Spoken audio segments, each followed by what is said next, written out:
What is going on, my friends? Welcome back to Forward Progress Live here on the Forward Progress YouTube channel, part of the Hammer Betting Network and powered by Pinnacle Sportsbook. I'm producer Jason, your host here every Friday on the Forward Progress YouTube channel, alongside Jack Miller from Establish the Run, John Laghezza from The Athletic, and Matthew Freedman from The Fantasy Life. We're here to cover all of our favorite props heading into this super wild card weekend, guys. So before we get into the show, make sure you hit that like button and hit that subscribe button if you want to give us a nice little help out in the algorithm there. We really appreciate it. And if you're listening to this on podcast form, make sure you leave a review on your preferred podcast app. Little things do wonders for us in the algorithm, guys, so we appreciate that.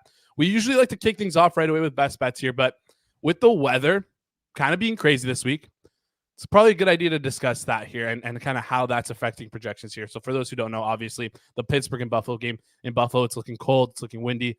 I believe there's upwards of 60 miles per hour gusts. Looks like minimum 20 to 40 mile per hour winds sustained throughout the game here. It's been absolutely crazy. On top of that, Miami and KC game is going to be one of the coldest games ever played, maybe. Not as much of a wind or precipitation factor here, but more so a just it being really freaking cold. So Matt, how do you kind of navigate modeling a game for like this with like basically unprecedented weather here?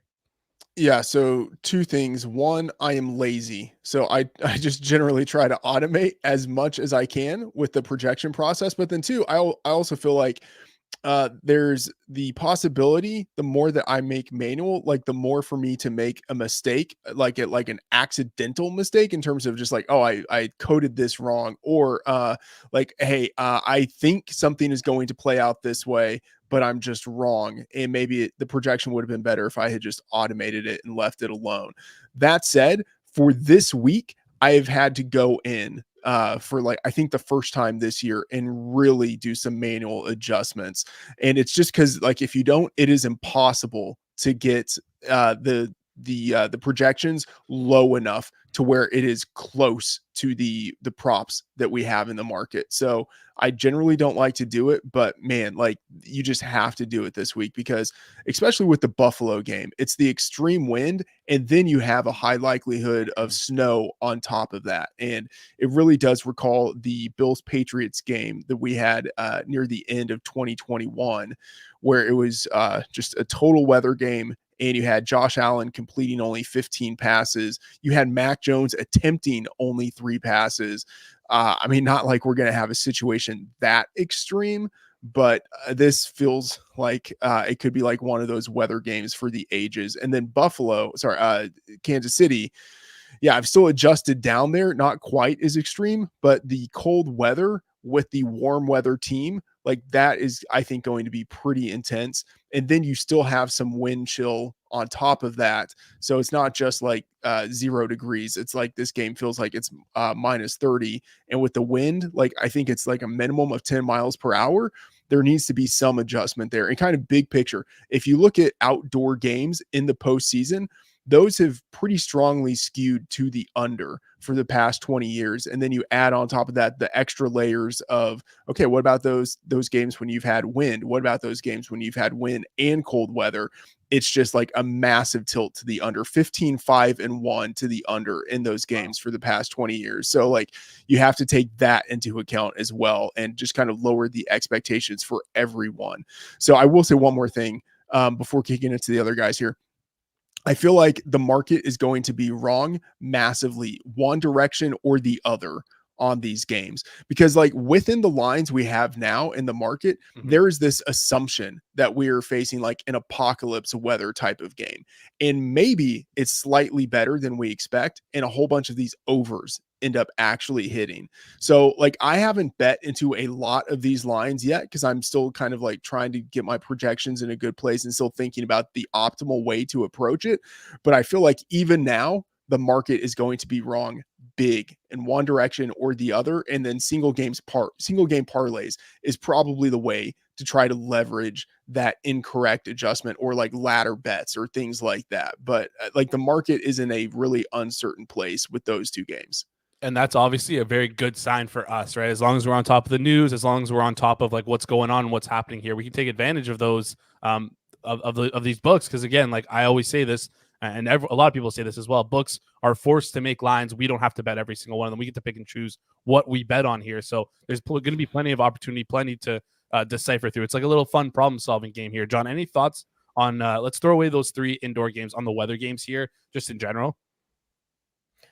Well, I think the very first point is when you have somebody like Freedman with his experience telling you that he's actually like, opening up the clock to play with the gears, you really should listen to that. Because again, when you listen to the experienced people out there, the really experienced touts will tell you most of this stuff is baked into the price. Okay, this is one of the mistakes that novice bettors, new bettors, and whatever kind of, players, they just get ahead of themselves and they think they know so much better than the market. And then they double count. Jay, something you and I went over ad nauseum during baseball season, like the biggest mistake that you can make. Man, you see the 34 total on the board, and that's where I think Matt's point kind of goes. There is a point where the books kind of are hesitant to go any lower than that, but extreme weather events can take this way under. That 15-5-1 stat is kind of crazy. The ball also freezes, and they're talking about sustained wind in Buffalo, which is probably the most important part, I'd say, weather aspect in handicapping NFL weather, right? Is I don't really care so much about the cold. These guys playing the cold, we care more about the wind. Cold matters when it's minus 30. The ball literally freezes, doesn't fly right. It's not going to be kicked right. It's really tough. I'm kind of avoiding those games as far as offensive output goes. The one thing on weather that I wanted to hit in is, man, people just get so far ahead of themselves. Again, it's like, I guess maybe I'm like a market guy, so I tend to see things in trend movements. And oftentimes markets don't correct. They tend to overcorrect, Jay. Again, something we talk about all the time. Markets overcorrect and then come back to the point where I'm getting it is people are now pushing the Tampa Bay-Philadelphia game into this weather bin. It does not belong there, okay? That game is going to be fine. It might sprinkle a little bit. This is still pro football. Let's save the adjustments to the outliers. I think that's what I really want to get at. And these 2 games are true outliers. Again, I'm not looking for much. Maybe ground games from Miami and Kansas City. Last thing, I saw a really funny tweet about it too.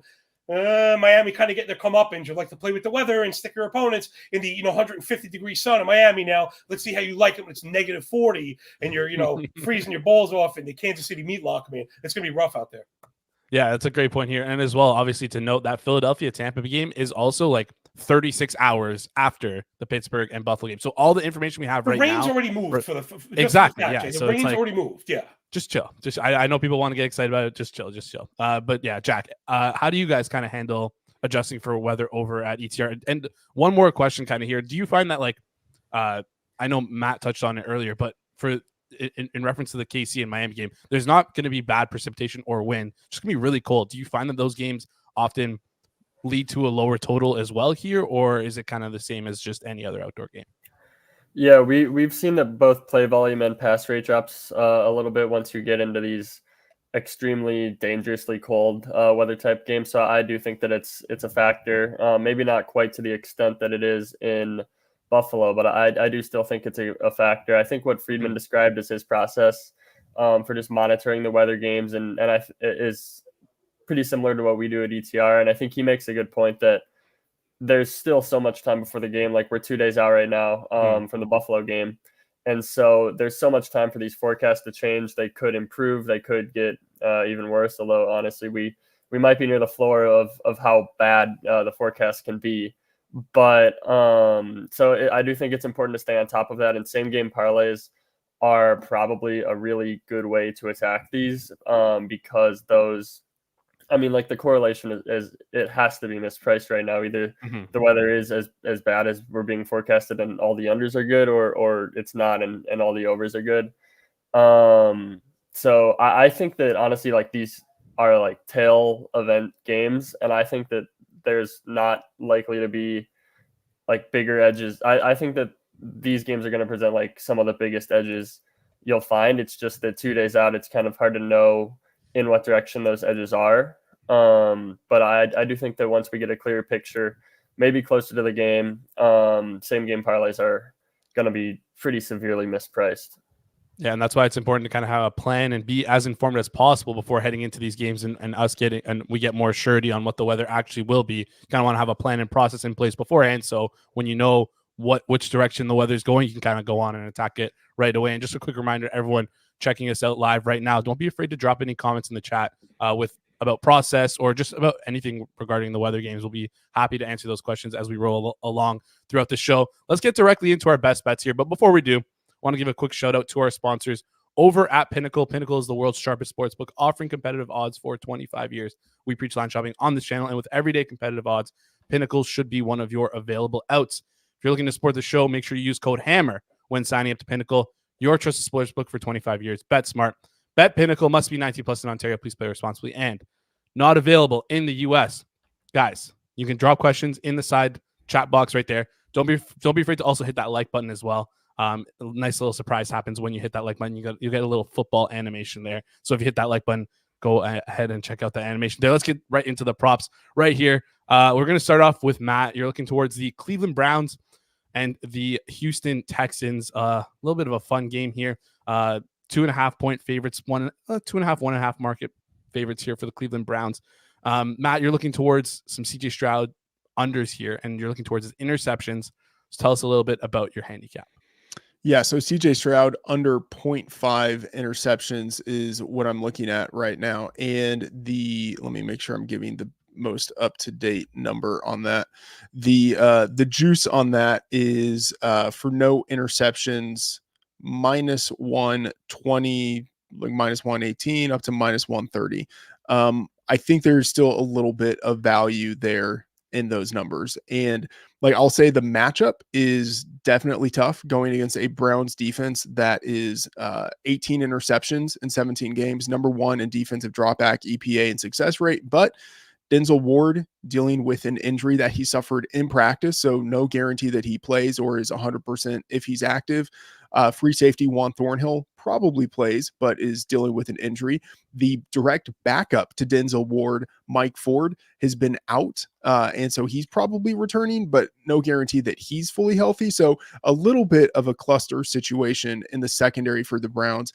And then even with the matchup, I kind of don't care. Like, Stroud is really good. If I could bet on him now to be next year's MVP, I would probably do it, but I can't. So I'm just going to bet on him not to throw an interception in this game. He has had, I think, maybe the greatest rookie quarterback season of all time. And I don't think that that's like even like a hot take to say something like that. He's number one in the league in passing yardage, but yet number one in interception rate. Like, that is an amazing thing for any quarterback to accomplish, much less a rookie, a week one starter coming into a team that has been terrible for the past 3 seasons. To do that, to be the most prolific passer in the league and also the safest, that is outstanding. By the end of the year, he was number 2 in adjusted yards per attempt. Like, he is an MVP caliber player right now. And the Texans are underdogs at home, so they might need to throw a little bit more than they usually do. The tough matchup, again, I just kind of don't care because Stroud has displayed such excellent ball security so far. Like, he's never like come up small in any given moment. He has just 5 interceptions in 15 games. He's thrown a pick in only 3 games this year. Like, that kind of ball security is nearly unprecedented in a rookie quarterback. Like, this guy is basically playing like an established veteran, not like a rookie quarterback. So I know if you're looking at the market kind of across like on Twitter, people will say stuff like, okay, quarterbacks making their first postseason start, these guys are terrible, 17-34 against the spread. Like, yes, that is true. However, like, I just don't know how much that applies to CJ Stroud. And even if that does apply, maybe that means that Bobby Slowick is a little too conservative with the play calling and he doesn't let Stroud throw nearly as often as I think he probably should, in which case the under for interceptions probably looks even a little bit better. So under 0.5 interceptions on CJ Stroud, I still think it's bettable at like minus 120, maybe even a little bit beyond that. Yeah, we locked in the minus 120 there, and you can find all of our plays tracked live here on the show. You can track them over at BetSam. So just if you're watching a video, look above my head. You can type out Forward Progress HQ, forward spelled FWD Progress HQ. Search that on BetStamp. You'll be able to find our all our account, and you'll be able to find all of our plays tracked here live. Once again, lock that in. CJ Stroud under half interception at minus 120 here. And I love that. I love the breakdown from you. You don't care about those EPA stats where he doesn't perform well against men in the matchup. Like, you throw all that out. I love the handicap here for you with CJ Stroud in the under. Because again, Bobby Slowick, just, I don't understand why they don't throw the ball a lot with CJ Stroud. It just makes no sense to me here, especially anyways, I can go on and on about that guy, but let's get into the next game we got here. Next game we got is the Los Angeles Rams taking on the Detroit Lions, a revenge game galore. A lot going on here from the revenge game angles. We got Jared Goff versus former team and coach Matt Stafford versus former team. John, you're looking towards Josh Reynolds and his overs on receptions here. Both defenses are pretty leaky. So why don't you tell us a little bit about your first thing, Matt took me on such a roller coaster ride. I'm huge on Stroud. Led the league in touchdown and interception rate. Also led the league in percentage of throws to the sticks, which is a great Sando stat. He's awesome. And then you mentioned like irrelevant betting trends. Oh my God. If you ever want to see me go off the handle, that stuff does not matter. I don't care. He's a different player. It's a different team. I don't know why people do that. They have a great win record on Tuesdays. Anyway, yeah, give me Josh Reynolds. Man, I think right off the bat, first of all, God, we are running hotter than the sun, my man Jay. So let's get it. So we're going to start with 4 receptions plus 235. Okay, 5 receptions plus 550. Man, let's see if we can get all the way up to 6 receptions for plus 1,200. One, I really think we might just volume our way there. I don't think we're going to see Sam Laporta. They won't. Well, I think he might be listed out. I don't think we're going to see Khalif Raymond. He hasn't been listed out. He's a Q, but I don't think he's going to play. So right off the bat, we got a huge game total. It's listed over 50 points. The 2 players I mentioned that would be out, Laporta and Raymond, account for 29% of the Lions' targets year to date. Talk about a huge void that needs to be filled. Reynolds stepped in with a 90% or better route participation rate each of the last 2 games, and earning more than double the targets and any other line not named, ARSB. Now, I want to do a little bit of math here too, because sometimes, I know Freedman talks about this, but also some of my other favorite guys, using information in the book itself to kind of enlighten our moves. So if you're looking for receptions, why don't we go to pass attempts? The pass attempt line is set at 33.5. Reynolds has earned at least 18% of the team target share in all 5 games whenever they were missing a single piece. That goes back to the beginning of the year, but it also includes the last week. Simple math, 18% of the 34 expected passes is 6 targets. They had a 70% conversion rate as a battery. Goff to Reynolds. There's your 4 catches, Jay. So he hit it 4 times this year, hit 5 times twice. And the Rams D is not bad, but they have been a little bit leaky in the secondary, negative EPA per dropback. That's bottom 10. Heavy cover 3, heavy quarters. We've talked about that for the year. Sometimes that kind of preventative styles will allow completions underneath. They're below average in pressure rate, bottom 10 in sacks per game. And they didn't want to go by how many times they let a receiver go to 4 receptions, because we do have a Monra, but they let 2 receivers go over 4 receptions 8 times this year, and the Rams just let Derek Carr and Tyrod Taylor go for 319 each 2 of the last 3 weeks. So I think we got a good setup. Again, we're avoiding the bad weather, looking for offense. I'm going to lean into, the better environment. And I think the book may have missed out on our guy Reynolds' utilization. No, he hasn't really blown up the box score, but I actually think Detroit's going to lose this game and is going to be playing from behind. And if a lot of the focus goes to St. Brown, God, I love these, Jay. Plus 1,200. Reynolds can give us 6 for 32. And I'm going to be like dancing a jig out in the street while the Lions fans are crying. So, yeah, give me this one. We've been really successful with these low kind of step ladders. So let's go, man. Josh Reynolds, climbing up. Love it. Locked it at 70, 20, 10 at, I can list out the prices here respectively for you at around plus 235 at the over 3.5, plus 550 at the over 4.5, and plus 1,200 at the over 5.5 here. Matt, you wanted to quickly touch on this, so the floor is yours. Yeah, I want to say what I'm about to say doesn't matter at all. However, it's a nice little talking point, and it feels like something that Jack's boss, Adam Levitan, would say. You've got like the double revenge game shower narrative going on with Josh Reynolds, Jared Goff going against their former team. It just feels like, in terms of like poetry, the type of situation in which these 2 guys could go off together. I love that. I love that little angle. It's going to be a lot of fun to watch, especially on that Saturday night slate, which reminds me that we'll be doing a live watch along for that. So if you want to check it out, make sure you subscribe here on Forward Progress. We're going to do a live watch along for every night game, the Saturday, Sunday, and the Monday game. Sorry, this is on Sunday, not Saturday. I'm losing my mind over here. Don't get the flu. It sucks. All right, let's move on to the next game here, guys. We talked a little bit about it off the top. We're going to talk about the Pittsburgh and Buffalo game here. I mean, we mentioned the weather, we mentioned the uncertainty of it, like going into it right now, being a couple days out still. We don't know what the wind is going to look like exactly, but again, like we said off the top, it could be close to that 2021 Buffalo game here. Jack, you like your play, like if the wind is nuts here, this just screams longest reception unders, and I love it. That's your lane in this show. So why don't you break down who you like here for the longest reception under for the Pittsburgh Steelers. Sorry. Yeah, I've got Deontay Johnson longest reception under 17.5. We're projecting a pretty normal target share for Deontay. Actually, we are just projecting his target share normally, and we have his median longest reception at 16, which we have as plus EV, even factoring in the juice at 17.5. And I think if the forecast is as bad as we're expecting, I think that it's hard for like a normal distribution of longest reception, like because we're projecting his longest reception based on his yardage and his yards per reception and his targets and all that stuff. But I think that if the weather is as bad as we're expecting, then that kind of throws off all of that stuff, and so there's even more room for the longest reception to have a wider distribution, I guess, if that makes sense. So yeah, I mean, and just logically, like if the wind is as bad as we're expecting, if the snow is coming down, like their teams are just not going to be able to move the ball downfield. He's also got Mason Rudolph at quarterback against a Bills defense that has been much better over the second half of the season. So yeah, Deontay Johnson under 17.5 longest reception. All right, I'm gonna lock that in here at minus 115, and we're gonna stick to this. We're gonna stick with this game. And Matt, you got a prop here for us.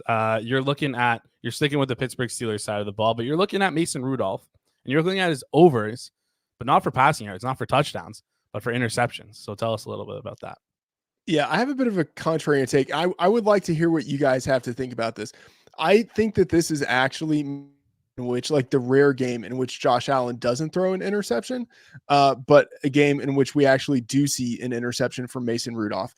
And like the exact same case that you would make for why Mason Rudolph wouldn't throw an interception is actually the case that I'm making for why he does throw an interception. So it's like, oh, it's a windy game and they don't want him to throw the ball all that much because he's, kind of like, let's just be honest, he's not that good of a quarterback.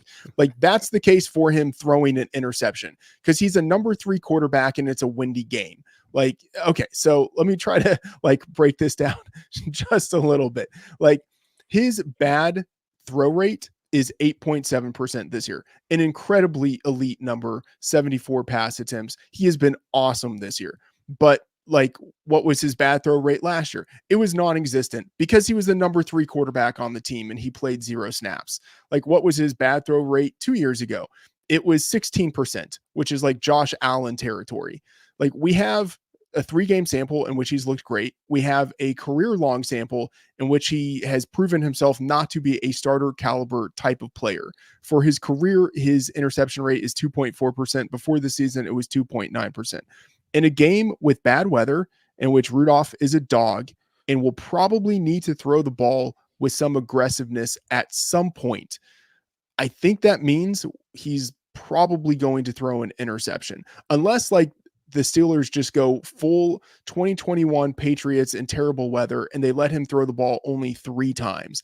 But like, I don't think they can go that extreme given that they are dogs. Now the line has started to move towards them a little bit. Like 10 was probably too high given the extremeness of this weather. But man, like they are still big dogs. At some point, they will probably need to throw the ball.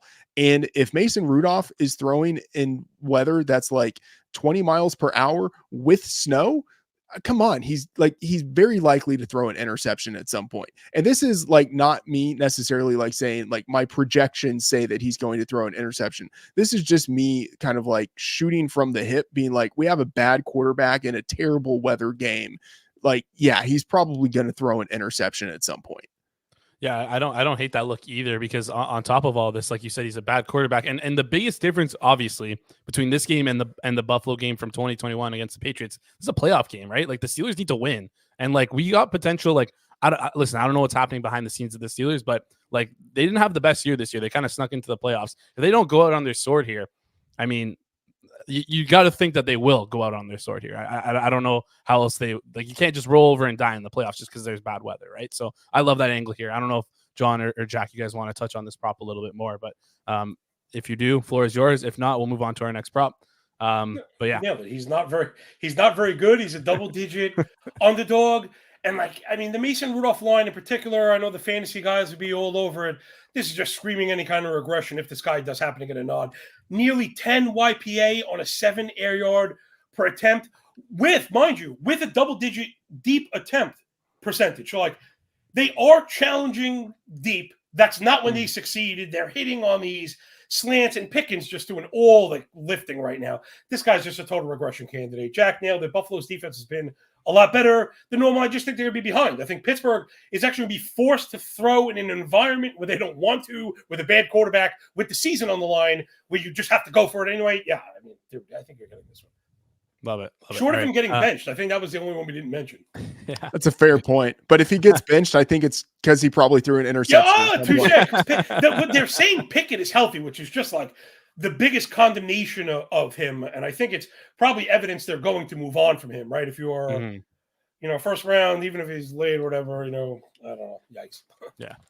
All right, we're sticking with this game and moving on to our next prop here. Jack, you have another longest reception. You're looking towards the under in this game again here, but it's not going to be on the Pittsburgh side of the ball. You're looking towards Dawson Knox here and his under of 10.5 longest reception here. So break down why you like this prop here.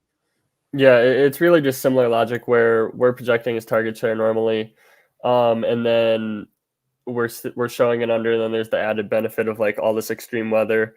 I know that there's some worry out there that Dawson Knox could play more because of the weather. But I think if Knox is playing out there more, it's likely that they're running the ball an extreme amount and that their pass rate's not going to be very high. So that kind of, I guess, negates itself or at least counteracts itself somewhat. So I think the number has dropped. I originally had it at 10.5. I see 9.5 out there. 9.5, 105. Yeah, we'll take that. Dawson Knox under 9.5 longest reception. Perfect. Yeah, lock that in over on BetStamp here. Looks like the market did move a bit. 105 widely available. There's a 102 hanging out there that you can go pick off if you like, but we're going to lock in that minus 105 for purposes of tracking on the account here. 2 more props to go before we get into our last 2 props here, guys. Do us a favor, hit that like button. I came in here struggling with the cold. I don't know if you guys can tell. My voice is not the same. I'm trying to keep the energy up. I'm dying here. Give me some likes, please, guys. Give us some likes here.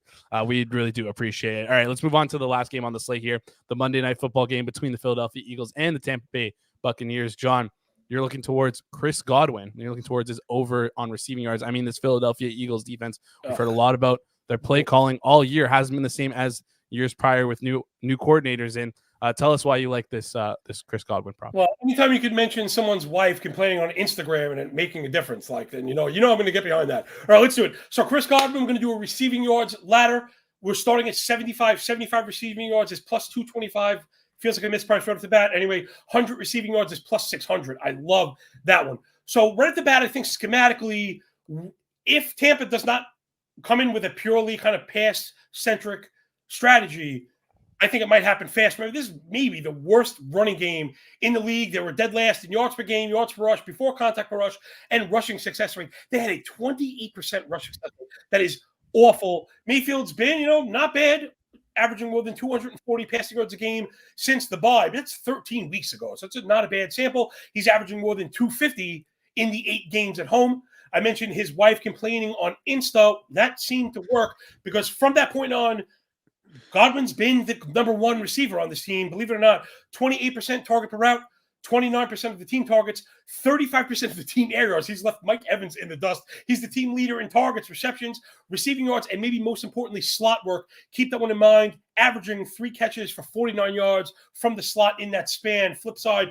Eagles pass defense. Woof, man. Most receptions allowed to wide receivers, second most receiving yards allowed to wide receivers. The 25 receiving yards of receptions allowed per game and 252 passing yards allowed per game are both 31st.